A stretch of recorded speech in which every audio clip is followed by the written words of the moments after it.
আসন্ন ঈদুল আজহাকে ঘিরে ঢাকাই চলচ্চিত্রে বাড়ছে উত্তেজনা। আর সেই উত্তেজনার কেন্দ্রবিন্দুতে রয়েছেন ঢালিউডের শীর্ষ নায়ক শাকিব খান।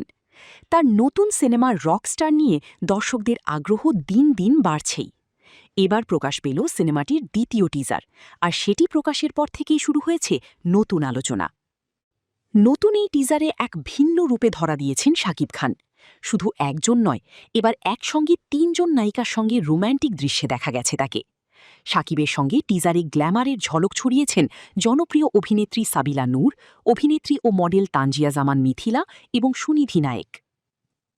টিজারে দেখা যায় একজন জনপ্রিয় রকস্টারের জীবনের আলো আঁধারি গল্প। খ্যাতির ঝলক, ব্যক্তিগত আবেগ, ভেতরের টানাপোড়েন এবং সম্পর্কের জটিলতা সবকিছু মিলিয়ে সিনেমার গল্পে রহস্যের আবহ তৈরি করা হয়েছে। বিশেষ করে তিন ভিন্ন স্বভাব ও ভিন্ন চরিত্রের নারীকে ঘিরে রকস্টারের জীবন কোন দিকে মোড় নেবে, সেটাই এখন দর্শকদের বড় প্রশ্ন হয়ে দাঁড়িয়েছে। সামাজিক যোগাযোগ মাধ্যমে টিজারটি শেয়ার করে শাকিব খান একটি আবেগঘন ক্যাপশনও দিয়েছেন। সেখানে লেখা হয়েছে, আগুন যত উজ্জ্বল হয় তার অন্ধকারটাও তত গভীর হয়, তবুও গভীরতম অন্ধকারের মাঝেও একটি ভালোবাসার ফুল ফুটবার পথ খুঁজে নিতে পারে। নো ওয়ান লাভস মি গানের ব্যাকগ্রাউন্ড স্কোরে তৈরি এই টিজার ইতোমধ্যেই সামাজিক যোগাযোগ মাধ্যমে ব্যাপক সাড়া ফেলেছে। অনেকেই শাকিব খানের নতুন লুক এবং সিনেমার উপস্থাপনা নিয়ে ইতিবাচক প্রতিক্রিয়া জানিয়েছেন।